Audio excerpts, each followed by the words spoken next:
I experienced domestic abuse as a child, and I'd like to share that today from my perspective. You know, I wasn't the receiver of the abuse as a child. A little picture here. That was probably me just before a lot of these events took place, but it's a picture I could find in my childhood. And I think if there's anything it represents, it might be innocence. And if there's any message I could deliver today, it's the impact that it might have and has had on that. Again, not the target of abuse myself, but through my childhood, from probably about age 5 or 6 to about 12, I watched my mom being abused for years. And you know, when I was preparing for this in the last couple days, and I really struggled with the word watched, because as I was trying to place myself in the story, watching it wasn't the right word. Endured wasn't the right word, because I wasn't at the hands of the abuser.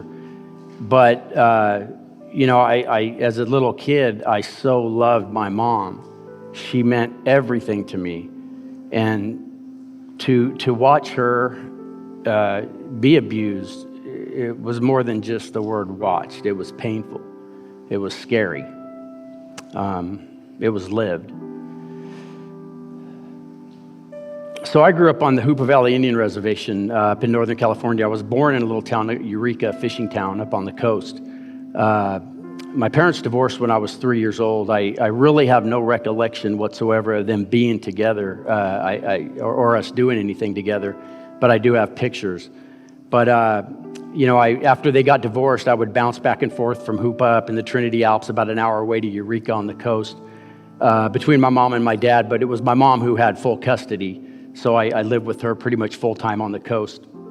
And you know, she ended up remarrying to a guy there in Eureka. I think he was Portuguese, and he became the stepfather to myself and my 2 sisters that were half sisters. Each of my 2 sisters that were older than me, 4 years and 8 years older than me, were each from a different father. In fact, my mom had been married 5 times total, and Norm was the 5th husband. You know, for the most part, he was a pretty good stepfather. He took me fishing. He was a good guy.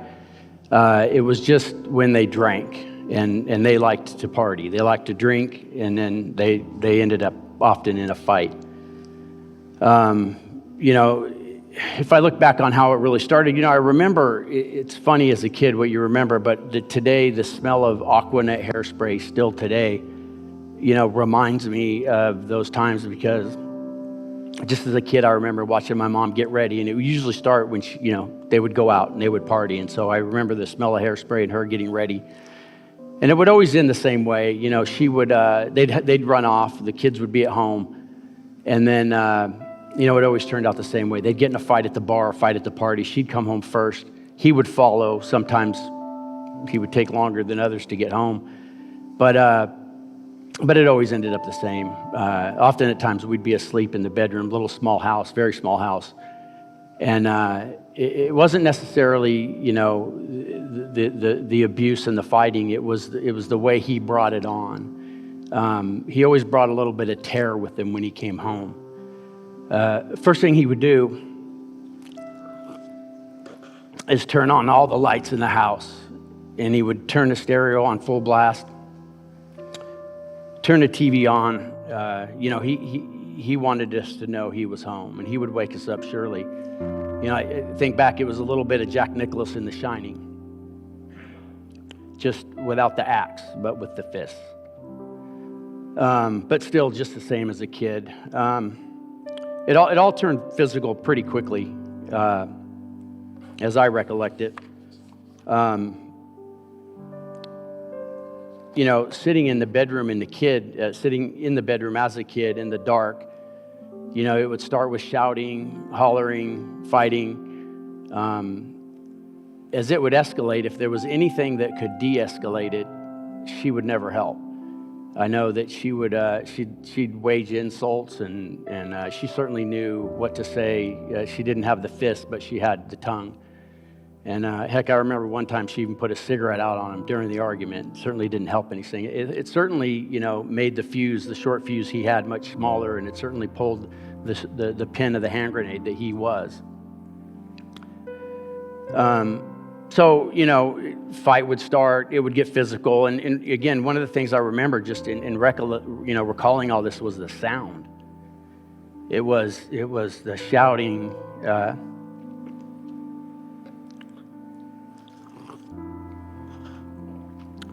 it was the crashing. It was bodies going against the wall, usually hers. It was broken glass.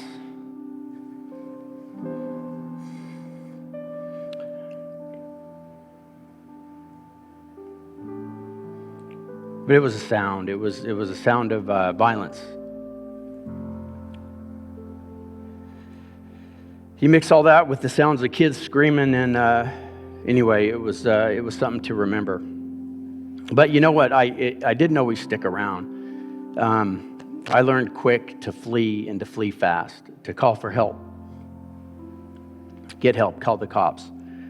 We didn't have cell phones back then, and I certainly wasn't going to pick up the house phone or the phone in the house. So it was dart out the door, get to the neighbors, and yell for help. I was thinking back on this. What an unwelcome surprise that was to somebody sitting at home back then, and welcome back Carter, or watching The Love Boat, possibly even sleeping, and here comes this kid just pounding on your door. Help, help.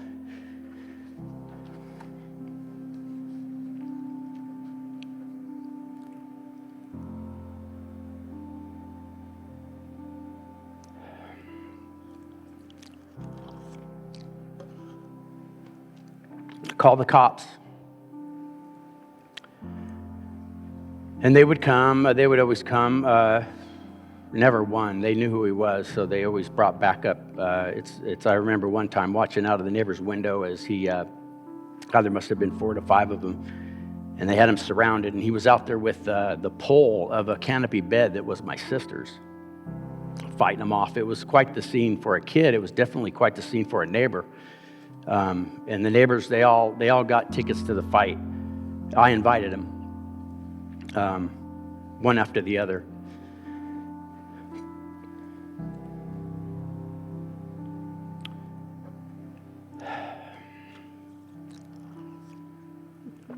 I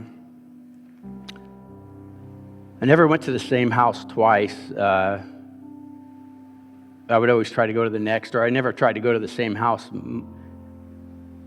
more than twice. But I would run to the next and run to the next because it was embarrassing. It was shameful. It wasn't just embarrassing that night. It was embarrassing the next day because everything seemed to go back to normal the next day. But the way they would look at you, there was nothing normal about it. Anyway, one night in particular, it wasn't even a violent night because no one really got hit, but it's one that I vividly remember. Sometimes, and we were successful, we would talk our mom into leaving. And I think by that time, my oldest sister had already moved out, run away, actually. But, we'd say, Mom, you know how this is going to end, let's go. But she would always be drinking and often, couldn't drive, but a lot of times we would talk her into going to a hotel. We'd end up in a shabby hotel. I actually learned to drive sitting on my mom's lap. She was too drunk to steer, and I was too small to work the pedals, so I'd sit on her lap, and I would steer, and she would drive, and we'd get to a hotel. But this particular night, we couldn't get her to leave. And I guess she probably didn't have any money. I don't really know. But we had this harebrained idea that we would hide out back. Might see that we had a small 2-bedroom house, and out back was a shed. It was like a garage shed in the backyard. And they had it divided, and they made a room for my sister. And it was kind of nice. It even had a canopy bed, which I think I told you the fate of that bed. But anyway, on this night, we decided to go out and hide. And we figured that we'd go out there, go to sleep, he'd never find us. And we did. We went out there, we fell asleep, and I don't know what time in the morning it was, but he found us. And I just remember him busting open the door, yelling at her. We just sat there frozen, and he left. And I could hear him walking away, and I could hear him rummaging next door, and he came back, and there was a shed door that kind of closed over the main door, and he had a box of nails and a hammer, and he nailed us in there. And then I heard him leave. I'll never forget his footsteps walking down the door back into the house. And while my mom was trying to bust out, I remember looking out the door, and I could see him in the house through the kitchen window, and he was rummaging for something, matches, we figured. And, one of those old electric wall heater or plug-in heaters was in the room. My mom grabbed it, busted it through the window, wiped away the glass. We all jumped out, jumped over the fence, went to the neighbors, got help. And it was rinse and repeat. I remember watching him, fight the cops, and he would go to jail. He always went to jail, sometimes for a night, sometimes a couple of nights. But the sad part about it is that he was an ex-fireman, and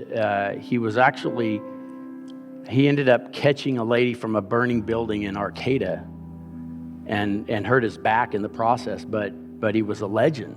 He was a hero, as I recall in the stories they told me and the scrapbook articles that I remember seeing in scrapbooks. And he was a fisherman, and he knew everybody, and so he would always bribe the judge or bring fish or salmon or salami, and he always seemed to get out of it. And the only thing that he would really ever get, he never got a long jail sentence, but it would, and of course my mom would never press charges. It's just the way it worked. Because the bad guy, he left that night when everybody sobered up, because the next day the bad guy was gone. He was just the good old stepfather, the good husband, the provider, and maybe that's why she stayed. But he would never get jail time. What he would get would be, he would get mandatory AA classes. And in those classes, I don't even know how many classes I sat through as a kid. You would think I'd be able to lead one by now, and you certainly would think that after all that I wouldn't drink, but I became a pretty good drinker. But that might be a story for another time. And then eventually all the kids left. My sisters, we all left at about 12 or 13, went to our dad's, my dad on the Hoopa Valley Indian Reservation, where I grew up the rest of the time. But when I think back upon, what left, it was not the domestic violence that we left. It was also the drinking and the drugs that followed. And it wasn't really that, it was really the drugs that took our mom from us before we left our mom and eventually lived with our dads. But as I think back about it, I think of, you can change the slide. I don't know, it's not working for me. But I think of faith, dependence, faith, and sacrifice. Number one, she was dependent on him. That was her dependence. What was lacking was dependence on God. And I think back and I wonder, did she never come across the path of believers? How did she never know that dependence to God? Did she never come across people like us here in this room? And then I think of faith and the lack of faith. And the one requirement of having a relationship with God is faith. And I don't know if that faith conversation ever was a part of her life or it ever entered her life. And then I think of sacrifice, the sacrifices that she was never willing to make. Whether she weighed the options or not, it was the weight that bared down on her, the weight of life as it was. And the only way to lift that weight was alcohol, drugs, and it kind of led to the situation. But, as I think back and I recollect, what would I have done in that situation had I encountered her? And what would we do in that situation? And I would say, just be there. Bring the church. Bring Christ. Christ is the church. I would communicate the love. I would communicate the dependence. I would communicate the rest, the shelter. I would communicate what he did for me. my dependence was alcohol. And if it weren't for this church, if it wasn't for, being assigned to a cabin at Ironwood or in a men's retreat with Bruce Biller and Tim Park, I don't know where my life would be today. So that's what I would share, and that's what I would suggest you should share when you're given that opportunity. It's a difficult topic to talk about, and I'm certainly no expert to sit here and tell you how to engage in that conversation, exactly what steps to take. But I do know that you can be there, and I do know that you can bring God. And if you're wondering, who that person might be, whose path they cross, and who helps them, don't look out the window. Look in the mirror. And I don't regret what happened to me. In fact, I'm thankful for it today. I'm thankful for what I've experienced, because now I have the ability to help somebody. I have the ability to relate. And I certainly know that it was Jesus, who took my hand. It was God that brought me out. And it is God that will lend your hand out to help another, to bring them out of a situation like this. And I appreciate you guys letting me share.